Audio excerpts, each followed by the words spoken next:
So this section really is about two things. One, about estimating measurements, but we'll do that in the next section in 1.2 when we talk about measurements and uncertainties.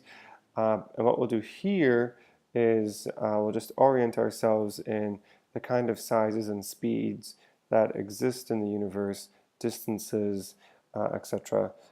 So that when you're taking measurements and you get a number that is bigger or smaller than one of these numbers, then you know you're either on the right track or you're doing something horribly wrong.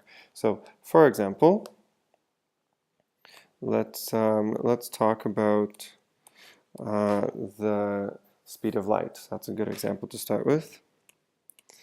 Speed of light. Okay, so 3.0 times 10 to the 8 meters per second. So if you're in your physics class and maybe you're doing your IA and you get a number that is much greater than this number, then you've very likely done something wrong. So you just need to be aware of that. Next, we'll talk about the Earth Sun average distance. This is actually given the unit AU, so it's the astronomical unit. So that's the average distance between the Earth and the Sun. So what is that distance? Well, it takes light about 8 light minutes to get from the Earth to the Moon. And that is actually convertible to a distance in meters. We want to know what that distance in meters is. It's a common number. You'll get to it when we do astrophysics. So let's see here. 1 second is equal to 3.0 times 10 to the 8 meters. All right, and you have 60 seconds times 8. That's how long it takes light to travel from the Sun to the Earth. So what is that distance? Well, if you just cross multiply and divide, what you get is 1.4 times 10 to the 11 meters. All right, so that's a fairly big distance, not large on the scale of the whole universe, but certainly large on everyday scales.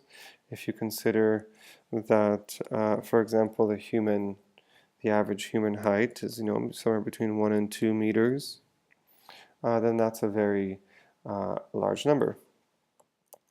So let's go to the Bohr radius. Okay, this is the approximate size of the hydrogen atom. So what is that value?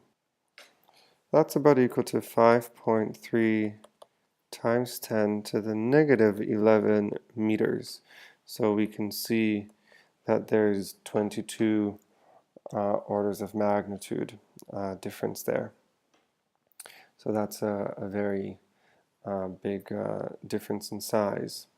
We can also talk about the size of the proton. That's approximately 1 times 10 to the negative 15 meters. So you can see that there's several orders of magnitude in empty space in between the proton and the size of the atom where the electrons are. Now let's talk about the mass of Earth. That's approximately equal to 6 times 10 to the 24 kilograms. And the gravitational field strength on the surface of the Earth, okay, that's about equal to 9.8 newtons per kilogram. And I guess depending if you have a calculator or not on your exam, you might get away with doing 10 newtons per kilogram. If you're so unlucky that you don't have a calculator on a test, I suppose you could just use 10 to make life a little bit easier, although your numbers will be a little bit off. The mass of the Sun is approximately equal to 2 times 10 to the 30 kilograms. We could keep in mind the radius of Earth. That's about 6,000 kilograms. Might be good to keep in mind the height of the International Space Station. That's about 400 kilometers above the surface of the Earth. We might want to know the distance between, on average again, between the Earth and the Moon. All right, that's about equal to 400,000 kilometers. And then there is all the different values of all the different constants. These values are important to keep in mind because they give you an idea of the relative strengths of the different forces that you'll be working with. So gravitational force and electric force and magnetic. All of these constants that we have in our equations will give you an idea of how strongly things attract or repel when you place them a certain distance away. So, but all of those are in your data booklet.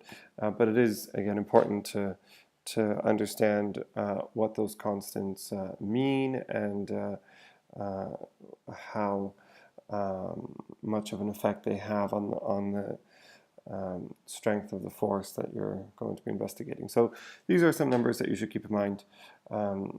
I'm sure there are others, but these kind of just stay in my head. So I'll see you in the next topic.